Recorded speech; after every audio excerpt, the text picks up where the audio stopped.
this question will look at the settlement of debt. Gingerbread Inc. owes Green Bank $200,000 plus $18,000 of accrued interest. The debt is a 10-year 10% note. During 2020, Gingerbread's business declined due to a slowing regional economy. On December 31st, 2020, the bank agreed to accept an old machine to cancel the entire debt. The machine has a cost of $390,000, accumulated depreciation of $221,000, and a fair value of $180,000. The bank plans to dispose of the machine at a cost of $6,500. Prepare both Gingerbread and Green Bank. Both Gingerbread and Green Bank prepare financial statements in accordance with IFRS 9. And then we're asked to prepare the journal entries for Gingerbread and Green Bank to record this debt settlement. Assume Green had previously recognized an allowance for doubtful accounts for the impairment prior to the settlement. Okay, so how are the two entities, the company, Gingerbread, and the bank, going to record the settlement of debt? So let's start with Gingerbread. So the first thing Gingerbread's going to do is they're going to remove the note payable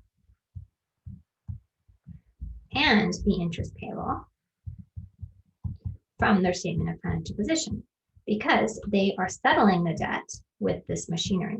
So we know that the question says we owed Green Bank $200,000 and $18,000 of accrued interest. So that's what Gingerbread's removing from their books here. The other thing that they need to remove from their books is the value of the equipment. So it says that the equipment had a cost of $390, an accumulated depreciation of $221, and a fair value of $180. So we're going to remove the contra asset, accumulated depreciation, equipment from our books, which is going to be that 221 that we were given in the question. We're going to remove the actual machinery from our books, which is going to be $390,000, the cost, which is how it's on our books now. And then we are going to have two gains. So we're going to have a gain and a gain. Why two gains? Well, we've got a gain on the machinery and a gain on the settlement of the debt. So if we think about the machinery,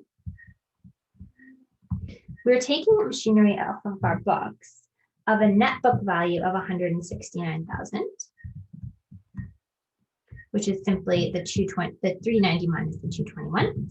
And we're using, and we had, the book had a fair value, the machinery had a fair value of $180,000. So essentially we're selling the equipment to the bank for $180,000, but we actually only had it on our books at $169,000. So the difference between those two things is going to give us a gain on the machinery of $11,000. So gain on machinery disposal, it's going to be $11,000. Now we also have the debt to think about here. So we had debt on our statement of financial position at $218,000, but we're settling it with machinery that only has a fair value of $180,000. So now we have a gain on the debt where we're coming out ahead by $38,000.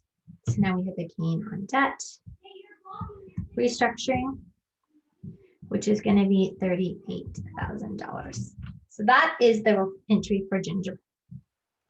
What about the entry for Green Bank?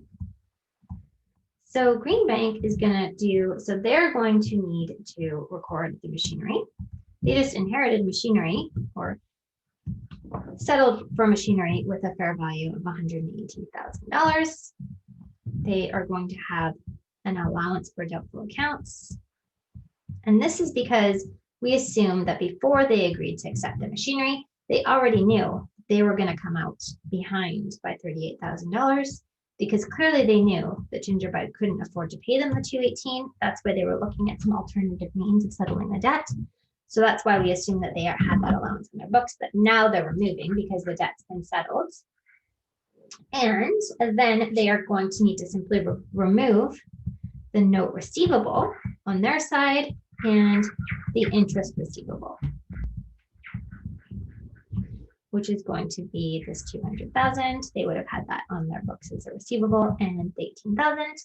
So now they're in a good. So now they have that at the current transaction value. So we got this one. It says, how should Gingerbread report the gain or loss on disposal of the machinery and on the restructuring of the debt in its 2020 income statement?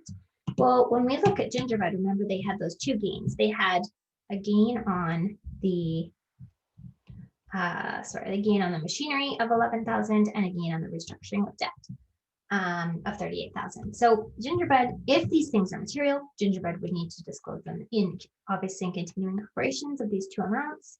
If they're not material, they could be buried into other line items. Not going to write that one out. I think we're all on the same page there. C, assume that instead of transferring the machine, Gingerbread decides to grant the bank $15,000 of its common shares, which have a fair value of $190,000. This is in full settlement of the loan obligation.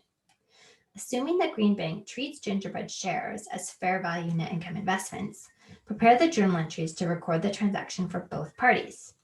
Assume Gingerbread had previously recognized an allowance for doubtful accounts for the impairment prior to the settlement. Okay, so now we've got settlement in shares.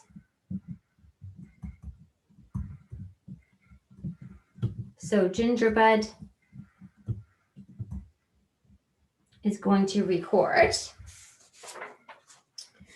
Again, they're going to remove the notes payable, and they're going to remove the interest payable.